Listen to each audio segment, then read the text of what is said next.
Hello everyone, welcome back to our YouTube channel.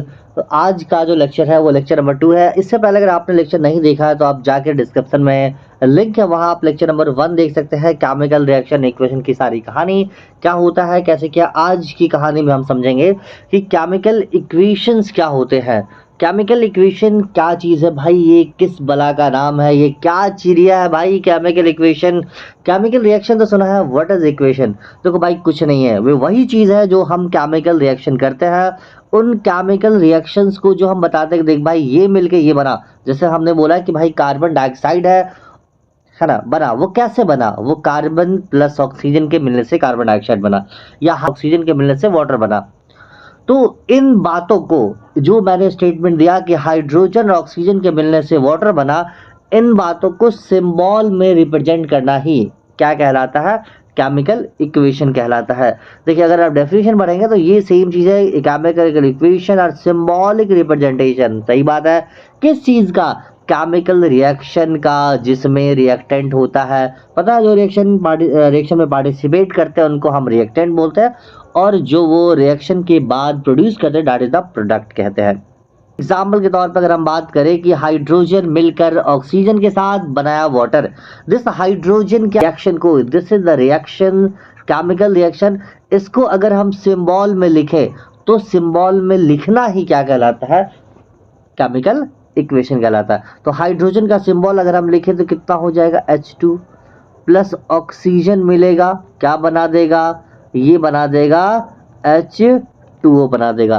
That is very simple. जैसे अगर मान लीजिए कार्बन है, ऑक्सीजन के साथ मिला, क्या बना दिया? CO2 बना दिया। ठीक है, वेरी सिंपल। यस या नो? अगर मान लीजिए क्या है, कॉपर है और H2SO4 के साथ मिला, है ना, क्या बोला? कॉपर सल्फ्यूरिक एसिड के साथ रिएक्शन करके क्या बना दिया? CuSO4 प्लस H2 रिलीज करा। तो ये सारी चीजें क्या है? ये आपका केमिकल इक्वेशन था और केमिकल रिएक्शन था। और केमिकल रिएक्शन को हमने क्या करा? एक सिंबल में रिप्रेजेंट कर दिया। इसी को हम लोग बोलते हैं क्या? Chemical equation.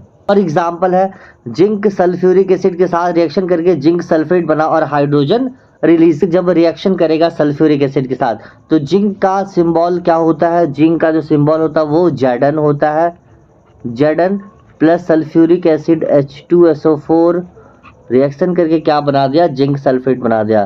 तो ZnSO4 प्लस क्या बनाया? हाइड्रोजन। तो ये जो रिप्रेजेंटेशन है ना, उसी को हम लोग क्या बोलते हैं? Chemical equation. अब देखिए, केमिकल इक्वेशन जो होता है वो दो तरीके के होते हैं। केमिकल इक्वेशंस की अगर हम बात करें तो दो तरीके से, एक तो होता है आपका बैलेंस इक्वेशन, ठीक है, बैलेंस इक्वेशन, और दूसरा क्या होता? अनबैलेंस। अनबैलेंस, बैलेंस क्या होता? जितने भी रिएक्टेंट में एलिमेंट है या जो भी रिएक्टेंट है, तो नंबर ऑफ जो एटम्स है वो रिएक्टेंट साइड के इक्वल होने चाहिए प्रोडक्ट साइड के। जैसे कि आप जिंक है, कितना? एक एटम इसका, तो इधर भी जिंक एक एटम है। H2 का यहाँ दो एटम है, यहाँ पर H2 हाइड्रोजन क्या है? दो एटम है। यहाँ पर सल्फर एक एटम है, यहाँ पर सल्फर एक एटम। ऑक्सीजन 4 एटम है, यहाँ पर ऑक्सीजन 4 एटम।